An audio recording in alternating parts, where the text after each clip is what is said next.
Hello friends, आज हम लोग पढ़ेंगे वैदिक सप्ताह भाग 5 के तहत ऋग वैदिक धर्म यानी कि इसकी धार्मिक जीवन के बारे में जानकारी लेंगे। इससे पहले हम लोगों ने वैदिक सप्ताह का परिचय देखा, वैदिक सप्ताह के भौगोलिक विस्तार देखा, ऋग वैदिक कालीन आर्थिक व्यवस्था, प्रशासनिक व्यवस्था, राजनीतिक व्यवस्था एवं सामाजिक व्यवस्था के बारे में हम लोग पढ़ चुके हैं।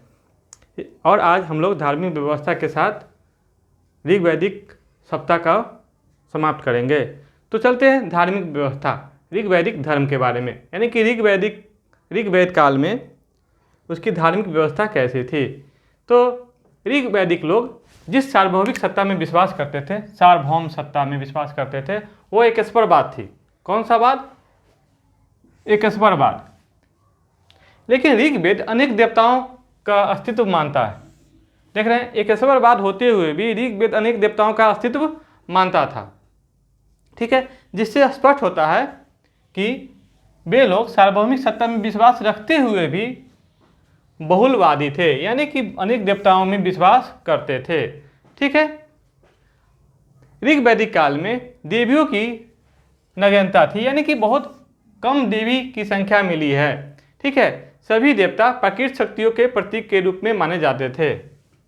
सभी देवता प्राकृतिक शक्तियों के प्रतीक के रूप में माने जाते थे, माने हर देवता का आह्वान उसकी शक्ति के अनुसार यज्ञ के अवसर पर किया जाता था। अब प्रकृति के प्रतिनिधि के रूप में आर्यों के देवता को हम लोग 3 भाग में बांट दिए हैं। पहला हो गया आकाश देवता, दूसरा हो गया अंतरिक्ष देवता और तीसरा हो गया पृथ्वी देवता। तो हम लोग जैसे भी शुरू करें, इधर से करें या उधर से करें, बात तो बराबर ही होगा। तो हम लोग शुरू करते हैं आकाश देवता के बारे में।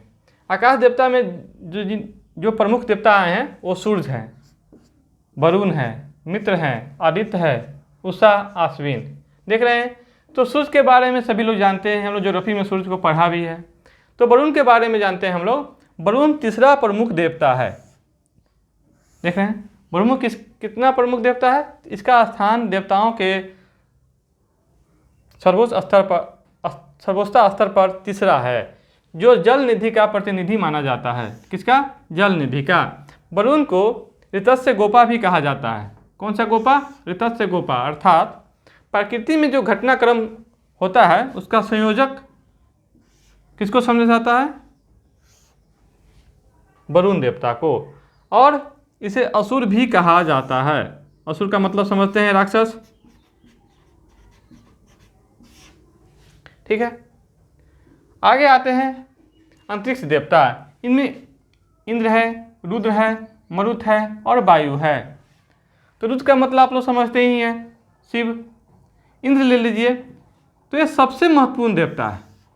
ऋग वैदिक काल में जितने भी देवता हैं उनमें सबसे महत्वपूर्ण देवता कौन है? इंद्र है। ठीक है, इन्हें पुरंदर की उपाधि दी गई हुई है। पुरंदर यानी कि दुश्मनों का किला तोड़ने वाला।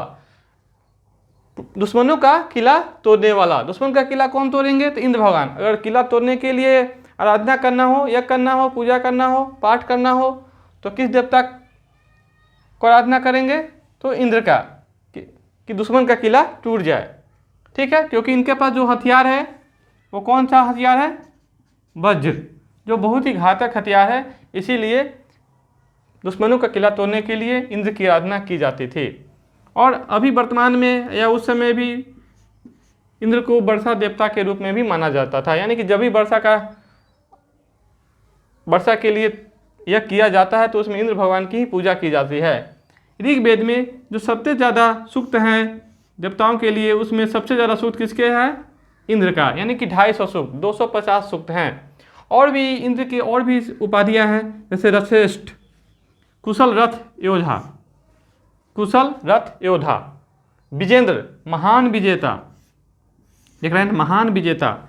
माधवा, दानशील होने के कारण इनको माधवा की उपाधि भी दिया गया है।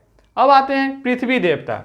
पृथ्वी देवता में हम लोगों ने किनको किनको लिया है? अग्नि, पृथ्वी तो ऑलरेडी इसमें आ जाएंगे, सोम, बृहस्पति और सरस्वती। ठीक है, तो अग्नि यह दूसरा प्रमुख देवता है। इसके लिए ऋग्वेद में 200 सूक्तों की रचना की गई है। वैदिक काल तो छोड़िए, वर्तमान काल में भी अग्नि देवताओं एवं मनुष्यों के बीच मध्यस्थ की भूमिका निभाता था। मध्यस्थ का मतलब क्या? बीच का, मीडिएटर। यानी कि कुछ भी हमें देवता के पास पहुंचाना होता है तो उसे हम लोग क्या करते हैं, अग्निकुंड में डाल देते हैं, जिससे वो धुआं बनकर किसमें, ईश्वर से मिल जाता है, ईश्वर के पास चला जाता है। पृथ्वी के बारे में जानते हैं, देवता सोम का उल्लेख 9वें मंडल में है। ठीक है। बृहस्पति के बारे में भी आप लोग जानते हैं, गुरु। सरस्वती जो इम्पोर्टेंट है आपको, सबसे पहले तो नदी देवी थी, बाद में और वर्तमान में यह विद्या देवी के रूप में प्रचलित हो गई। ठीक है। आगे हम लोग पढ़ेंगे ऋग्वेद में जो देवियाँ थी उनमें उषा, अदिति, सूर्या प्रमुख थी और इनका उल्लेख ऋग्वेद में किया गया है। अब देवताओं की उपासना कैसे की जाती थी, तो देवताओं की उपासना की मुख्य रीति जो थी स्तुति पाठ करना, समझे, स्तुति पाठ करना तथा यज्ञ बलि अर्पित करना, यज्ञ में बलि देना। लेकिन उसमें सबसे ज़्यादा किस पर जोर था, दोनों था यार, देवताओं की उपासना का ये दो स्रोत थे जिसमें स्तुति पाठ का अधिक जोर था। देख रहे हैं यहाँ पर, स्तुति पाठ पर अधिक जोर था।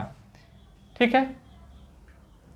इंद्र और अग्नि, जो भी लोग बलि देते थे तो इंद्र और अग्नि दोनों को साथ में ही ग्रहण करने के लिए आहूत करते थे। देख रहे हैं ना, इंद्र और अग्नि समस्त जन द्वारा दी गई बलि ग्रहण करने के लिए आहूत होते थे, यानी कि बुलाए जाते थे।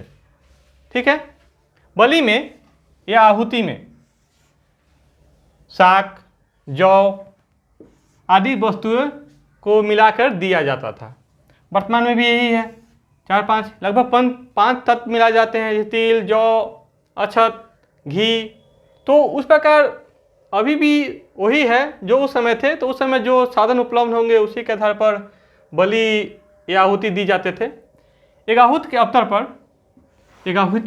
पर ठीक है, कोई भी यागिक मंत्र नहीं पढ़े जाते थे, सिर्फ यानी कि यज्ञ के आहुति दिया जाता था। ठीक है। ऋग वैदिक काल के लोग अपने देवताओं से, अब सीधी सी बात है, हम लोग क्या करते हैं, देवताओं से सौदा ही करते हैं ना, भगवान हमें ये कर दीजिए, ये कर देंगे, भगवान हमें ये कर दीजिए, ये कर देंगे, आप हमें ये दे दीजिए, हम आपको मिठाई चढ़ाएंगे। तो यही है, ऋग वैदिक काल के लोग जो उपासना करते थे अपने देवताओं के, उससे क्या मांगते थे, संतान यानी संतति, पशु, अन्न, धान, आरोग्य मतलब कि स्वस्थ शरीर आदि पाने की कामना करते थे, इसीलिए उपासना करते थे। यानी कि जो देवताओं से मांगने का सिलसिला है, सौदा करने का सिलसिला है, वो सिलसिला वर्तमान में भी चल रहा है। पूषण, ये बहुत ही महत्वपूर्ण देवता है। पूषण जो ऋग वैदिक काल में किसके देवता थे, पशुओं के देवता थे। देख रहे हैं यहाँ पशु का देवता जो पूषण ऋग वैदिक काल में था, वो उत्तर वैदिक काल में किसके देवता हो गए, शूद्रों के। ये किसका किया जा रहा है, ब्राह्मणों का। ब्राह्मणों ने क्या किया, जो पशुओं के देवता पूषण थे ऋग वैदिक काल में, उसको उत्तर वैदिक काल में शूद्रों के देवता बना दिए, यानी कि पशु के सम कैटेगरी में लाकर शूद्रों को खड़ा कर दिया, माने उसको और नीचा दिखाने का शुरू कर दिया ब्राह्मणों ने। अब देख रहे हैं हम लोगों ने पहले भी पढ़ा है कि ऋग वैदिक काल में जो महिलाओं का, चाहे जो शूद्रों का स्थिति अच्छा होगा, उससे अब दिन प्रतिदिन उत्तर वैदिक काल से घटना ही शुरू हो जाएगा, यानी कि उसकी स्थिति दयनीय होती ही चली जाएगी। यानी कि सबसे बेहतरीन स्थिति कब थी, तो ऋग वैदिक काल में। अब देखिए अर्नायनी ऋग वैदिक काल में जंगल की देवी थी। किसकी देवी थी, जंगल की देवी थी। तो आज के इस वीडियो में हमने आपको ऋग वैदिक धर्म के बारे में बता दिया, यानी कि ऋग वैदिक का पूरा आज समाप्त हो गया। अब कल जो हम लोग चैप्टर शुरू करेंगे उत्तर वैदिक काल से, ठीक है।